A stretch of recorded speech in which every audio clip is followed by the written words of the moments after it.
I'm Charlotte Sharp, a rheumatology registrar and NIHR clinical lecturer at the University of Manchester. This work formed part of my PhD, which was awarded by Alliance Manchester Business School earlier this year in the field of knowledge mobilisation and was supervised by my 3 co-authors and funded by the NIHR Clark, Greater Manchester. The background to this work is that it is situated at the boundary between healthcare, research and practice, and in recent years there's been a rise in the impact agenda due to increasing pressure upon individuals, higher education institutions and funders themselves to be able to demonstrate the impact of the research performed and commissioned. The knowledge mobilisation literature proposes that research and any associated outputs are likely to have a greater impact if they are developed in collaboration with stakeholders.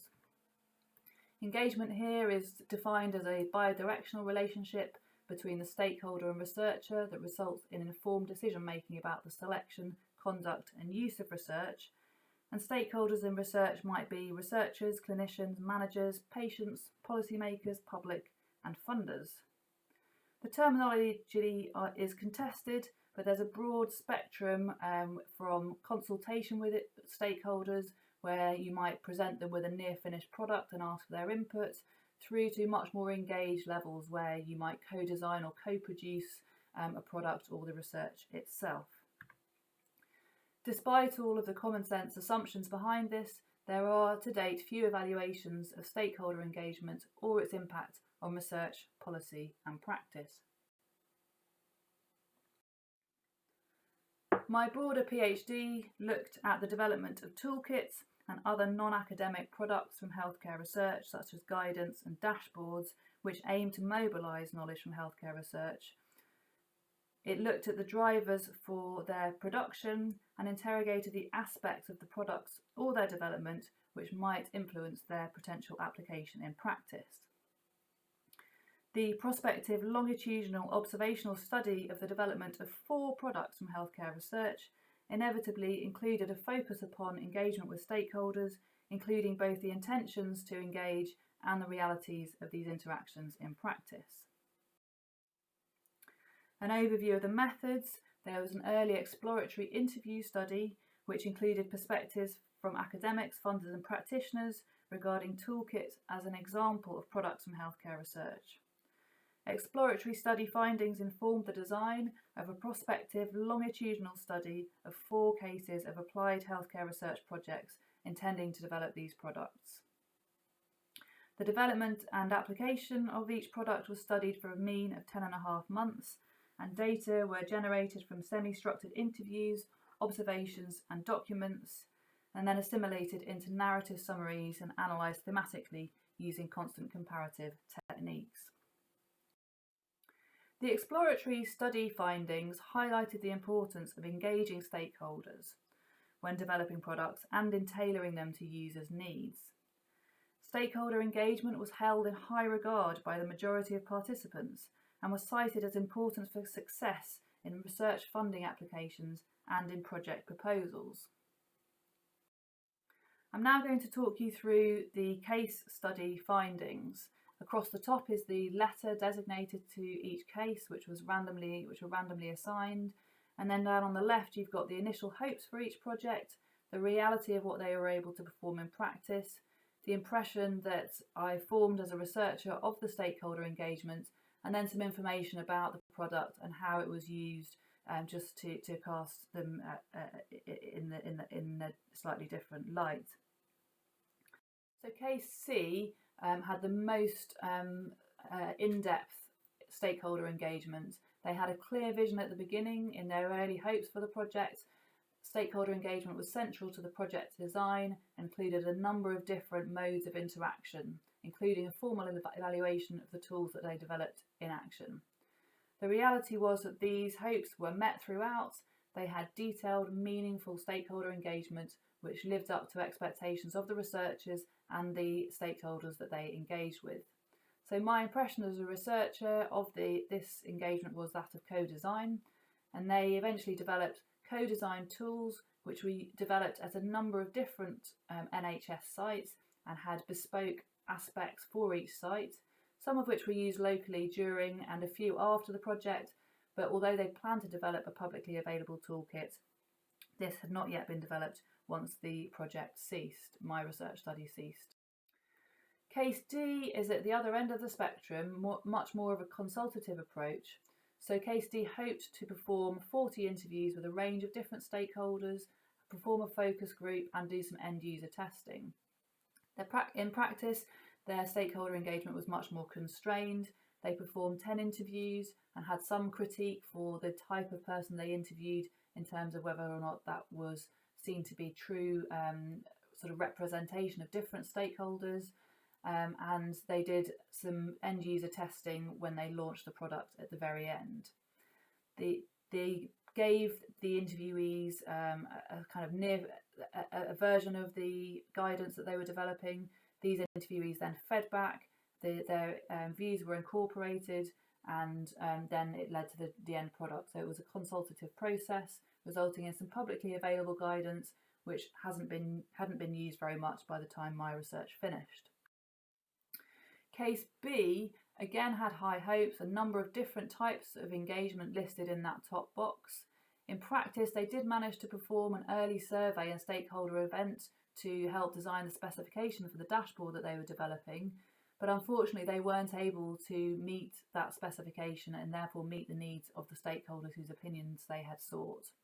They did have clinician involvement throughout, but it was much less interactive than they'd hoped, and in fact they did view that interaction more highly than the clinicians themselves had done, and some of those clinicians reported feeling that engagement had been tokenistic, and they then withdrew their interaction and also failed to champion the product in the way that they might have done had that engagement gone differently.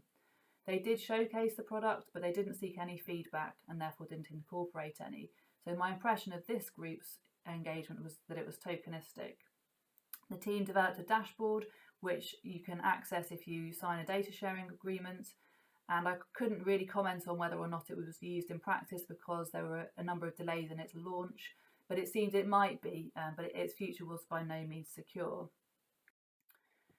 Case A again had a number of different expectations about different types of stakeholder engagement that it might carry out, and you'll see in the second reality box that only 2 of these were performed. So they did some case note reviews which developed some themes for their toolkit, and then at the very end it was peer reviewed, which was a kind of checkpoint of quality. So their expectations were not met, and they actually performed much less stakeholder engagement than the other projects. But my impression of this project was that they had one embedded stakeholder because their PI who led the project was a clinician academic GP. The toolkit was aimed at GPs, and so that individual had an implicit understanding of what those end users' needs were, how to pitch it, what the content should be. So that was very interesting to me because although this group technically had much less stakeholder engagement than the other projects, they actually had a very much more implicit understanding of end users' needs, and their toolkit that is now publicly available is heavily used. It's had persistently high number of hits and also high length of stays on those pages over a period of a year since its launch. It's important to note that I'm not proposing that the degree of stakeholder engagement led necessarily to the conclusions in the final product box in terms of how much these products were used, but I think that we can look at some interesting features which I've pulled out as I've talked you through now, and that I'll also talk through again during the discussion. The discussion focuses upon some possible explanations for participants' hopes regarding stakeholder engagement failing to be met in reality. Access was seen to be problematic in terms of recruiting stakeholders to input into projects and product development. For example, Case D was criticised for an inverted commas mates of mates approach to recruiting people that they already knew, but they reported that it was difficult to get buy-in in other ways. Other issues cited included busy NHS staff and also bureaucratic approvals through the HRA, Health Research Authority, and ethical approvals. Time was seen to be an issue, with activities towards the end of projects consistently being more likely to drop off, something which Boaz and Nutley have reported that planning the number and type of activities may help to counter this type of issue. Participants who had acted as stakeholders being engaged reported that they would have liked more clarity surrounding these interactions, and that might have made them feel that their contributions were better valued.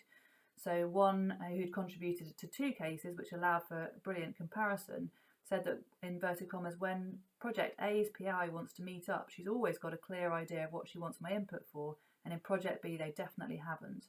And that impacted upon the efficiency of the interactions and also how well each stakeholder felt valued. Trust was a big issue.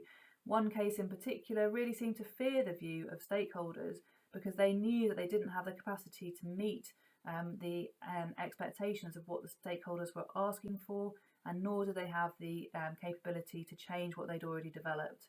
And this is an issue that's also come up in the patient and public involvement literature, in the PPI literature.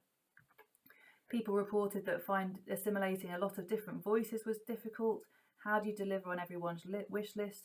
And who is it that gets the ultimate responsibility and the ultimate say in whose view you run with? The case C, which developed bespoke tools for each site, seemed to lack the ability to step back and develop something more generic, which is something that Catherine Oliver has explored in her writing previously. People also talked about the difficulty in ceding control and power over the product that they were developing. And interestingly, money was not reported as a factor. People had budgeted for stakeholder engagement, although it has been cited as being an issue in PPI.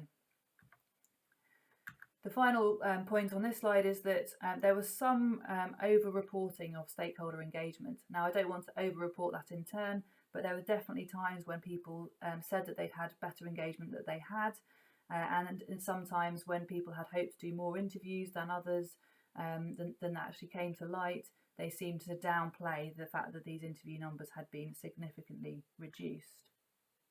And that seemed to me to speak to the symbolic value of stakeholder engagement in product development.